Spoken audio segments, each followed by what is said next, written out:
Shalom. Jemaat yang dikasihi oleh Tuhan, sungguh saya bersyukur bahwa Allah baik. Dan saya berterima kasih untuk gembala di tempat ini, memberikan kesempatan kepercayaan untuk dapat memberitakan firman Tuhan. Dan terima kasih untuk kesetiaan jemaat di tempat ini, untuk terus setia beribadah kepada Tuhan dan terus taat kepada kehendak Allah. Jemaat yang dikasihi oleh Tuhan, sungguh kebaikan Tuhan di dalam kehidupan kita, di mana setiap bulan Desember kita merayakan yang namanya kelahiran Yesus, yaitu Natal. Sungguh satu hal yang baik, di mana Allah turun ke dunia, di mana Allah menjadi manusia untuk bisa berkomunikasi dengan kita sebagai manusia yang berdosa, untuk melihat, untuk mengerti apa yang Tuhan mau atas hidup kita. Jemaat yang dikasihi oleh Tuhan, tema kita pada hari ini adalah kebutuhan akan Allah di dalam hidup manusia yang berdosa. Yesus Kristus lahir sebagai soter atau sebagai penyelamat. Jemaat yang dikasihi oleh Tuhan, nats pembimbing kita dari Roma 3 ayat 23 hingga ayat yang ke-24. Roma 3 ayat 23 hingga 24 saya akan bacakan bagi kita. Karena semua orang telah berbuat dosa dan telah kehilangan kemuliaan Allah, dan oleh kasih karunia telah dibenarkan dengan cuma-cuma karena penebusan dalam Kristus Yesus. Jemaat yang dikasihi oleh Tuhan, dikatakan bahwa manusia itu telah berdosa dan kehilangan kemuliaan Allah. Kita tidak mampu untuk mencari Allah. Kita tidak mampu untuk hidup benar di hadapan Allah. Jemaat yang dikasihi oleh Tuhan, saya rindu kita membuka hati kita hari ini. Saya rindu kita menyelidiki hati kita hari ini. Biarlah Tuhan hadir di dalam kehidupan kita melalui Roh Kudus yang tinggal di dalam hati kita, membawa kita untuk mengerti, membawa kita untuk memahami apa yang Tuhan mau, apa yang Tuhan inginkan. Mengapa Allah harus lahir, mengapa harus datang ke dunia ini menebus segala dosa kita. Jemaat yang dikasihi oleh Tuhan, sebelum kita mendengarkan kebenaran firman Tuhan, siapkan hati kita dan mari kita berdoa. Dalam nama Allah Bapa, Putra dan Roh Kudus, sungguh Tuhan kami bersyukur bahwa Engkau baik. Kami menyerahkan hidup kami hari ini Tuhan di hadapan-Mu. Pimpin kami Tuhan, urapi kami, berikan kami hikmat di mana kami akan mendengarkan kebenaran firman-Mu. Tuhan tolong kami, layakkan kami Tuhan sebagai manusia yang berdosa ini untuk mengerti, memahami kehendak dan keinginan-Mu. Kami tidak mampu menyelami pikiran-Mu, kami tidak mampu menyelami perasaan-Mu ya Allah. Kami butuh Engkau, kami butuh hikmat daripada-Mu, sehingga kami memahami kehendak dan keinginan-Mu itu ya Tuhan. Bapa, hamba-Mu terbatas, hamba juga tidak mampu menyelami pikiran dan perasaan-Mu. Tapi Tuhan, berkuasalah Engkau ya Tuhan atas tubuh dan jiwa ini, bahwa tubuh dan jiwa hamba tunduk kepada kehendak Roh. Engkau sendiri ya Tuhan menguasai mulut lidah bibir hamba, sehingga setiap ucapan itu berasal hanya daripada Engkau saja. Selidiki hati hamba ya Tuhan. Jikalau Engkau mendapati Tuhan, pikiran dan hati hamba dipengaruhi oleh hawa nafsu, dipengaruhi oleh kehendak dunia, hancurkan itu di dalam nama Yesus. Allah Roh Kudus memberkati kami. Kami siap Tuhan untuk mendengarkan kebenaran firman-Mu pagi ini. Dalam nama Yesus Tuhan kami berdoa dan mengucap syukur. Amin. Shalom. Jemaat yang dikasihi oleh Tuhan, sepanjang bulan Desember, gereja Tuhan di segala zaman dan di segala tempat berhimpun memperingati peristiwa yang menjadi pusat dari seluruh sejarah penebusan, yaitu kelahiran anak tunggal Allah ke dalam dunia ini. Natal tidak hanya dipahami sebagai sekedar perayaan tradisi atau suasana religius tahunan, melainkan sebagai peristiwa teologis yang sangat mendalam. Allah yang Maha Kudus berkenan masuk ke dalam dunia yang telah rusak oleh dosa, untuk melaksanakan rencana keselamatannya yang kekal. Tanpa pengenalan yang benar, akan dosa. Natal akan kehilangan urgensinya. Tanpa pemahaman akan anugerah, Natal akan kehilangan kemuliaannya. Oleh sebab itu, firman Tuhan hari ini mengajak kita untuk melihat dua realitas besar, yaitu kerusakan total manusia dan anugerah Allah yang menyelamatkan di dalam Yesus Kristus, yang Dia adalah soter itu atau juru selamat itu. Jemaat yang dikasihi oleh Tuhan, mari kita buka Alkitab kita. Kita baca Roma 3 ayat 9 sampai 18 dan dilanjutkan dengan Roma 3 ayat 23 hingga 24. Saya akan bacakan bagi kita. Roma 3 ayat 9 sampai 18 dan Roma 3 ayat 23 hingga 24. Beginilah firman Tuhan.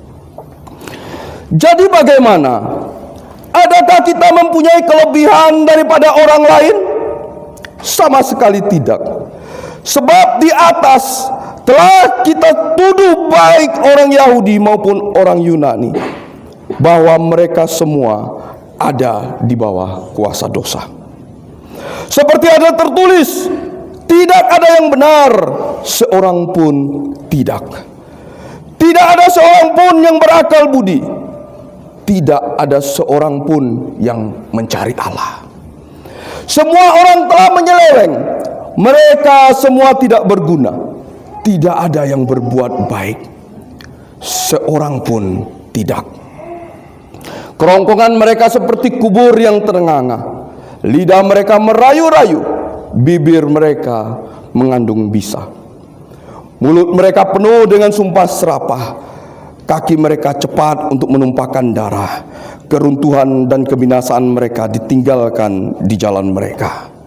Dan jalan damai tidak mereka kenal. Rasa takut kepada Allah tidak ada pada orang itu. Ayat 23. Karena semua orang telah berdosa dan telah kehilangan kemuliaan Allah. Dan oleh kasih karunia telah dibenarkan dengan cuma-cuma karena penebusan dalam Kristus Yesus. Jemaat yang dikasihi oleh Tuhan, manusia telah hancur di dalam dosa. Manusia telah rusak secara total. Manusia hancur, bentuk Allah rusak. Di dalam pertama penciptaan itu dikatakan, marilah kita menciptakan manusia serupa dan segambar dengan Allah. Manusia rusak, manusia tidak lagi segambar dengan kehendak Allah, manusia tidak lagi sesama seperti Allah, manusia hancur di dalam sebuah dosa. Kehancuran itu membawa manusia terhilang.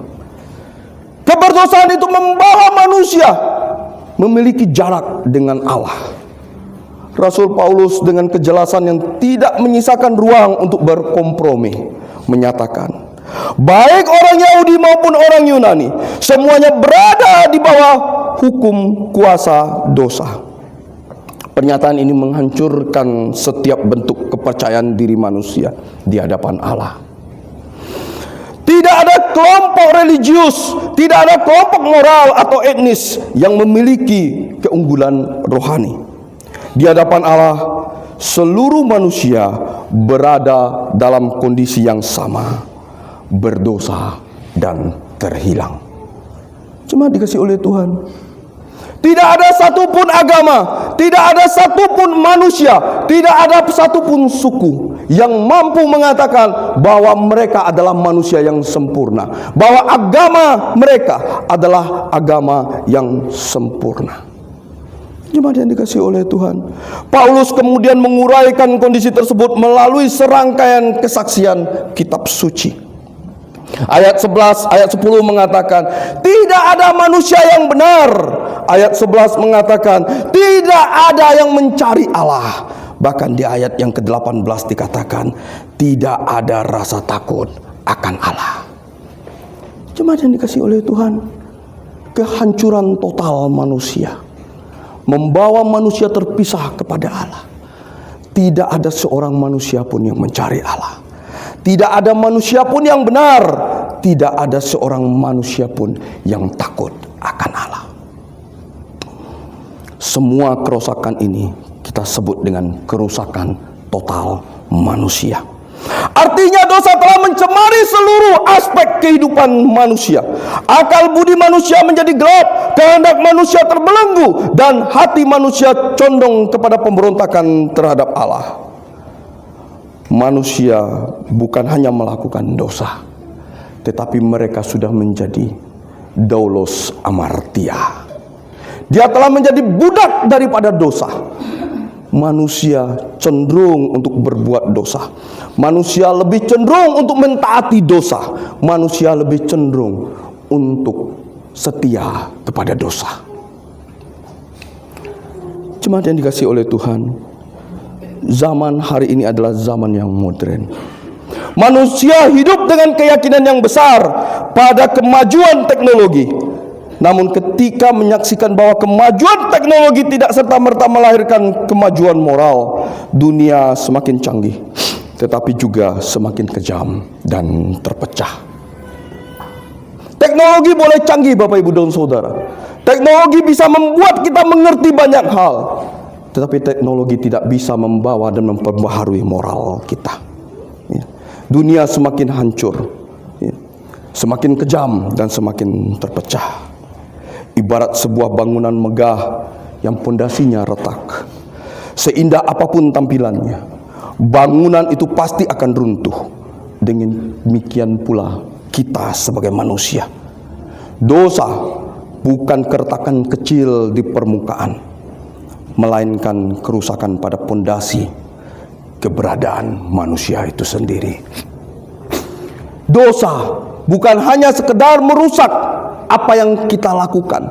Dosa bukan hanya memperlihatkan semua perbuatan kita, tapi dosa menghancurkan hakikat di dalam diri kita. Hakikat yang paling dalam, hakikat yang paling hakiki, yang Allah inginkan untuk kudus, kudus, dan kudus. Karena itu manusia tidak membutuhkan renovasi moral, melainkan keselamatan ilahi yang total. Bapak Ibu dan Saudara, manusia tidak membutuhkan cerita tentang bagaimana kamu harus berbuat baik. Manusia tidak lagi membutuhkan bagaimana kamu harus memperlakukan orang dengan baik.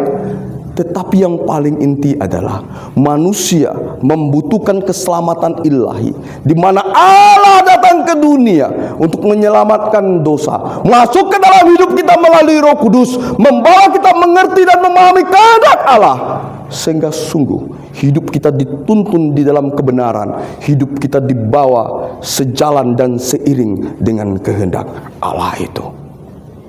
Jemaat yang dikasihi oleh Tuhan, firman Tuhan dengan tegas menyatakan bahwa tidak ada seorang pun yang mencari Allah.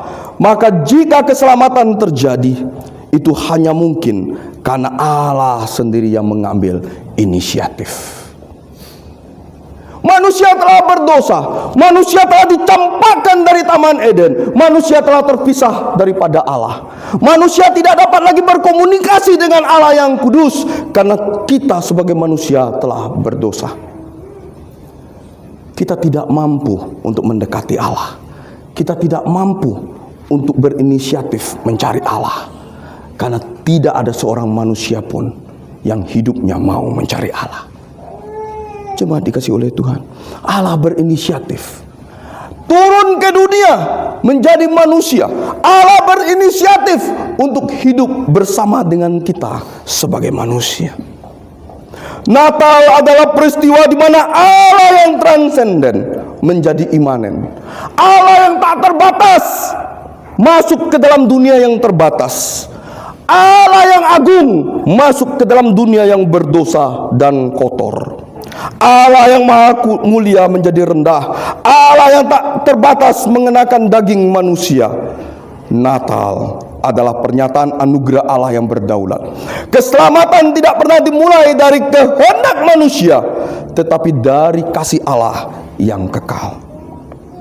Yesus lahir bukan karena dunia layak diselamatkan, melainkan karena Allah berkenan menyelamatkan dunia. Jemaat dikasih oleh Tuhan, dunia tidak layak diselamatkan, tetapi Allah datang. Allah menginisiatif untuk menyelamatkan dunia ini. Allah menginginkan setiap orang yang percaya kepada Dia, bahkan dikatakan semua manusia, Allah menginginkan dia berada bersama dengan Allah di dalam kerajaan surga itu. Hari ini kita bersyukur sebagai orang-orang yang sudah percaya kepada Tuhan, mengakui bahwa Yesus Kristus adalah Tuhan dan Juru Selamat secara pribadi. Tuhan sudah menyediakan tempat. Tuhan telah hadir di dalam kehidupan kita melalui Roh Kudus. Kita diperbaharui oleh Allah, kita dibentuk oleh Allah, kita dibenarkan oleh Allah. Allah yang datang kepada kita, Allah yang mencari kita, Allah yang berinisiatif untuk membawa kita kembali kepada Dia. Jemaat yang dikasihi oleh Tuhan, pada waktu seseorang mengalami sebuah kecelakaan dan dia tidak menyadarkan diri di sebuah kecelakaan itu, orang itu tidak akan mampu untuk meminta pertolongan, bukan? Jika tidak ada pihak lain yang memberikan pertolongan kepadanya, ia akan binasa, ia akan mati. Demikian pula kita sebagai manusia yang berdosa. Kita tidak diselamatkan karena kita yang terlebih dahulu memanggil Allah meminta pertolongan itu, melainkan karena Allah terlebih dahulu datang kepada kita. Itulah makna Natal. Jemaat dikasih oleh Tuhan, kita tidak dapat datang kepada Allah dan meminta pertolongan kepada Dia karena keberdosaan dan kehancuran kita. Allah yang kudus, Allah yang suci, tidak akan mungkin bisa berhadapan dengan kita sebagai manusia yang telah ternoda, yang telah berdosa, yang telah rusak. Bapak, Ibu, dan Saudara, kasih karunia Allah sungguh besar. Dia datang ke dunia, Dia berinisiatif untuk datang kepada kita, untuk menyatakan Dia rindu agar kita masuk ke dalam kerajaannya, hidup bersama dengan Dia, bahkan memerintah di dalam kerajaan itu. Jemaat dikasih oleh Tuhan, Roma 3 ayat 23 hingga 24 berbicara, karena semua orang telah berdosa dan telah kehilangan kemuliaan Allah, dan oleh kasih karunia telah dibenarkan dengan cuma-cuma karena penebusan di dalam Kristus Yesus. Bapak, Ibu, dan Saudara, justification by faith, keselamatan itu didatangkan hanya oleh iman semata. Bapak, Ibu, dan Saudara, saya percaya bahwa kita semua hari ini sudah memiliki iman dasar itu, bukan? Kalau Bapak, Ibu, dan Saudara tidak memiliki iman dasar itu, mustahil Bapak, Ibu, dan Saudara hari ini ada di tempat ini. Bapak, Ibu, dan Saudara, mustahil Bapak, Ibu bisa mengatakan Yesus Kristus adalah Tuhan dan Juru Selamat bagi pribadiku.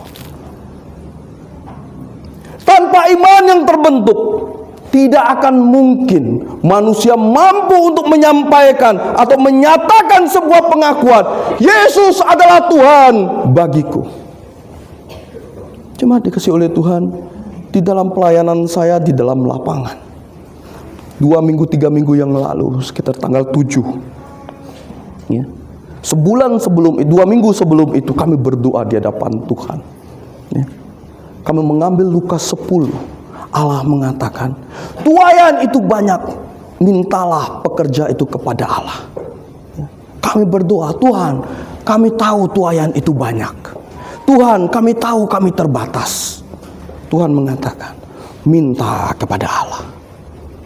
Kami berdoa, Tuhan, berikan kami, tunjukkan kami orang yang tepat, yang siap Tuhan untuk menerima anugerah keselamatan itu. Bapak, Ibu, dan Saudara, dalam perjalanan pelayanan kami ke tempat pos PI pelayanan itu ada sekitar 2 jam perjalanan. Sekitar jam 3 sore ada seorang ibu menelpon kami. Pak, maafkan kami. Kami mohon Bapak untuk datang ke rumah kami. Kami rindu Bapak untuk melihat saudara kami. Bapak Ibu dan Saudara, mereka bukan orang yang percaya. Tetapi mereka meminta nomor telepon saya juga kepada orang yang tidak percaya kepada Allah. Mereka telepon. Kemudian saya janjikan, baik Ibu, nanti kami akan datang. Tapi karena ada beberapa orang yang harus kami kunjungi, kondisi Ibu itu cukup mengkhawatirkan. Ya, dia sudah mengalami sakit yang sangat sakit. Jemaat dikasih oleh Tuhan, sampai dia telepon orang lain untuk jemput kami. Jangan-jangan orang yang sakit ini tidak sampai waktunya. Bapak Ibu, kami datang. Kami menyampaikan satu berita bahwa iman kami adalah iman kepada Yesus Kristus. Iman kami mengakui bahwa Yesus itu adalah Tuhan. Kami meminta kepada dia, apakah engkau percaya bahwa Yesus itu Tuhan? Kami bertanya ke orang tuanya, kepada keluarganya yang lain. Mereka mengatakan, Pak, kami ikhlas. Pak, kami rela. Jemaat dikasih oleh Tuhan, pada waktu itu saya mengatakan begini, saya akan berdoa kepada Allah yang empunya hidup kita. Tetapi bukan persoalan ibu ini disembuhkan atau tidak. Tetapi saya berdoa kepada Allah agar jiwanya kembali kepada Allah yang benar. Jiwanya kembali kepada sesuatu yang pemilik itu, yaitu Sang Khalik. Keluarga itu mengatakan, Pak, kami ikhlas. Pak, kami rela. Saya bertanya kepada yang sakit, Ibu, apakah Ibu percaya bahwa Yesus itu Tuhan? Saya percaya, Pak. Ibu, saya tidak mengatakan bahwa Tuhan tidak mampu memberikan kesembuhan. Tapi Ibu, saya menginginkan jiwa Ibu, karena itu adalah kehendak Allah, di mana jiwa itu harus kembali kepada Allah, di mana manusia telah berdosa, di mana manusia tidak mampu kembali kepada Allah. Apakah Ibu siap untuk kembali kepada Allah yang benar, sehingga hidup Ibu berada di dalam kerajaan Allah?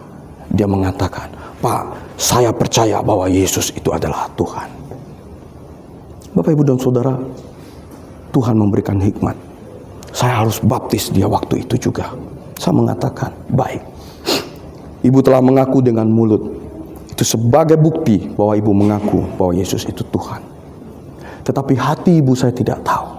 Saya menyerahkan itu di hadapan Allah. Sebagai bukti bahwa pengakuan itu, Ibu harus dibaptis. Apakah Ibu siap? Dia mengatakan siap.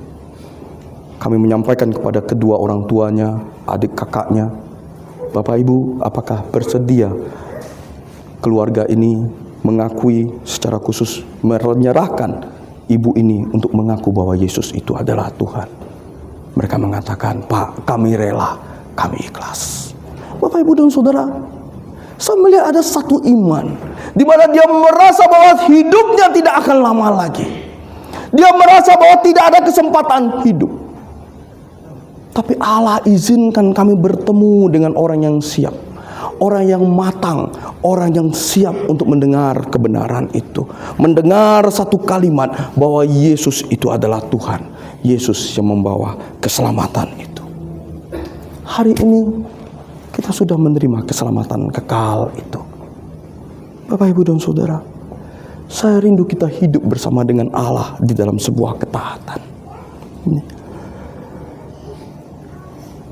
Injil tidak berarti atau tidak berhenti pada vonis bahwa manusia itu telah berdosa dan kehilangan kemuliaan Allah. Firman Tuhan itu berlanjut dengan satu kalimat. Oleh kasih karunia telah dibenarkan dengan cuma-cuma karena penebusan dalam Kristus Yesus.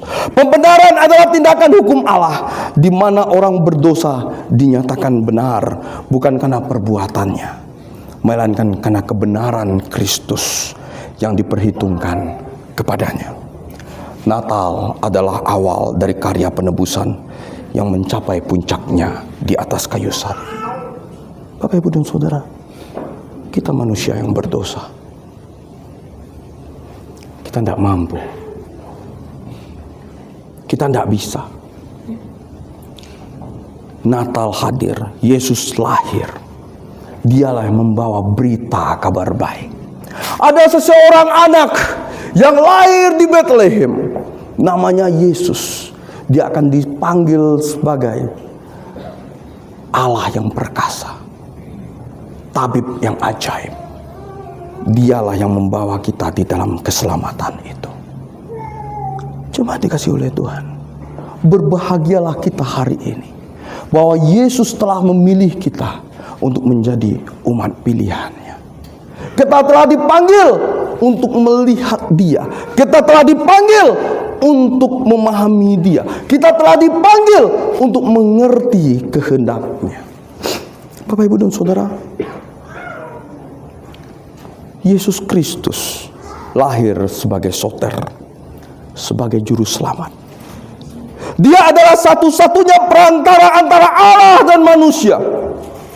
Tidak ada perantara yang lain. Kita tidak bisa membuat perantara dengan patung. Kita tidak bisa membuat perantara dengan darah. Kita tidak bisa membuat perantara dengan patung yang menyerupai Yesus. Bapak, Ibu, dan Saudara, iman Yesus Tuhan itulah yang membawa kita bersama dengan Dia. Dia lahir sebagai perantara satu-satunya. Tidak ada manusia yang lain yang mampu menggantikan Yesus sebagai perantara yang tunggal. Sebagai Allah yang sejati dan sebagai manusia yang sejati, Ia layak menanggung murka Allah. Ia sanggup memberikan keselamatan yang sempurna. Ia mampu mewakili umat manusia. Tanpa Kristus tidak ada keselamatan. Di dalam Kristus manusia diperdamaikan dengan Allah. Bapak, Ibu, dan Saudara, Bapak Ibu mau bagaimanapun berusaha mencari keselamatan. Bapak Ibu berusaha membuat segala bentuk amal yang baik, melakukan segala perbuatan yang baik. Semua itu akan menjadi sebuah kesia-siaan jika tujuan Bapak, Ibu, dan Saudara hanya untuk mencari keselamatan. Allah kita tidak bisa disokok. Allah kita tidak bisa dibayar. Allah kita adalah Allah yang sempurna.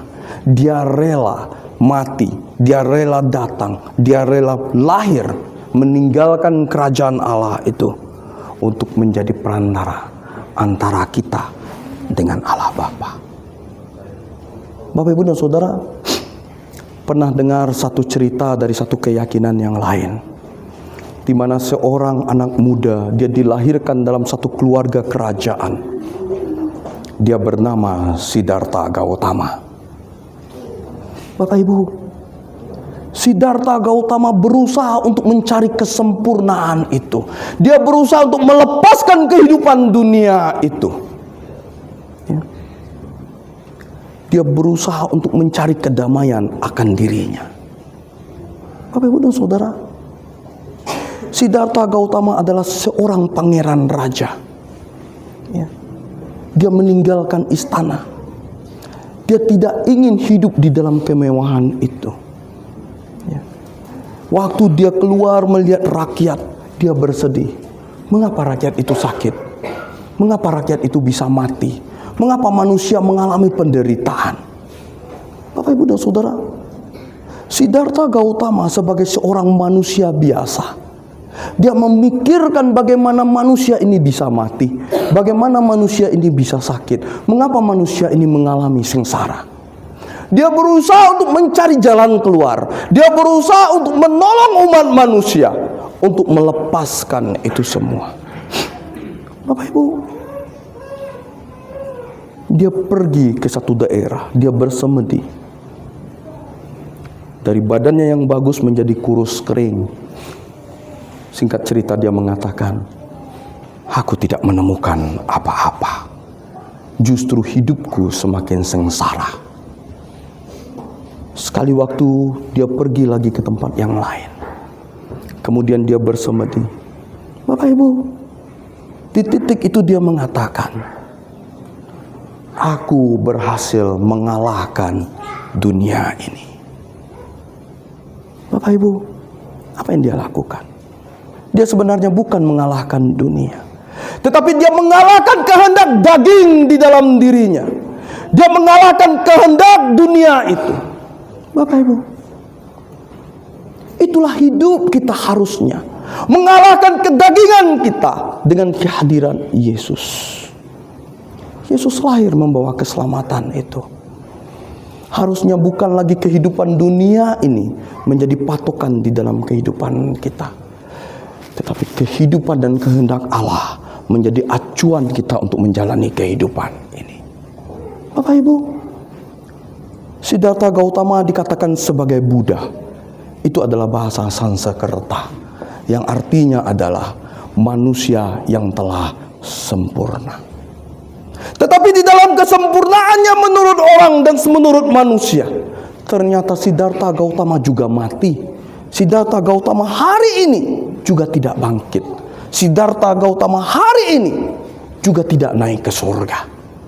Bapak Ibu dan Saudara, apa yang bisa kita tangkap dari perbuatan daripada Siddhartha Gautama? Siddhartha Gautama keluar dari istana. Dia masuk ke dalam kehidupan manusia umum atau manusia jelata untuk berusaha memenangkan satu kemenangan agar manusia menerima satu kebahagiaan. Siddhartha Gautama dalam semedinya dia menemukan satu musuh terbesar di dalam kehidupannya, yaitu keinginan dunia. Bapak Ibu dan Saudara, mungkin kita bisa uji 1-2 hari. Ada keinginan di dalam hidup kita, keinginan daging, bukan keinginan Allah. Mampukah kita mengalahkannya? Bapak Ibu, seringkali di dalam kehidupan kita tidak lagi bertanya kepada Allah, Tuhan, apakah ini kehendak-Mu? Apakah ini yang Engkau mau? Keberadaan Roh Kudus di dalam hati kita menjadi sia-sia. Keberadaan Roh Kudus di dalam hati kita menjadi tidak berguna. Kenapa? Tidak ada ketundukan kedagingan itu. Dosa itu kita pelihara di dalam kehidupan kita. Kita merasa nyaman atas dosa itu. Meskipun kita mengakui Yesus Tuhan dan Juru Selamat pribadiku, tapi kita tidak pernah mau mengikuti apa yang Tuhan inginkan atas hidup kita. Jemaat dikasih oleh Tuhan, di dalam sebuah sistem hukum yang modern, seorang terdakwa itu membutuhkan pengacara yang sah atau yang legal. Tanpa pengacara, ia akan dihukum. Demikian pula manusia di hadapan Allah yang adil. Kita membutuhkan perantara yang sempurna, dan pengantara itu telah lahir di Bethlehem, yaitu Yesus Kristus. Natal menuntut respon iman, bukan sebagai dasar keselamatan, tetapi sebagai buah keselamatan. Bapak, Ibu, dan Saudara, Natal ini membutuhkan respon iman kita di dalam keselamatan itu. Keselamatan itu harus kita kerjakan dengan takut dan gentar akan Allah. Yesus lahir, dia meninggalkan kerajaannya, turun ke dunia agar kita mampu untuk mengendalikan, kita mampu untuk hidup, kita mampu untuk berhadapan face to face, berhadapan langsung bersama dengan Allah itu. Allah yang adalah roh. Tidak ada seorang manusia pun yang pernah melihat wajah Allah.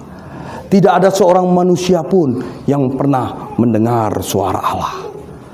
Tetapi Allah berkenan untuk menjadi manusia yang berdosa, supaya manusia, kita yang berdosa, mampu untuk berhadapan wajah dengan wajah bersama dengan Dia. Kita yang telah dibenarkan dipanggil untuk hidup di dalam pertobatan, hidup dalam ketaatan, hidup bagi kemuliaan Allah. Bapak, Ibu, dan Saudara, mari kita mulai bahwa kita sudah menerima anugerah keselamatan. Yesus lahir untuk membawa satu kabar sukacita.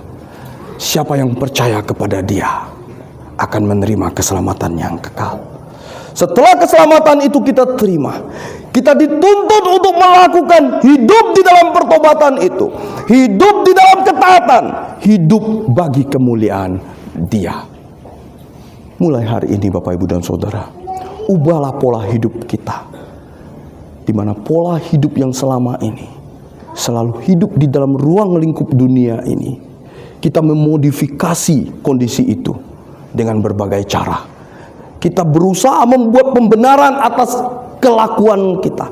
Kita berusaha membuat kebenaran atas segala sikap kita.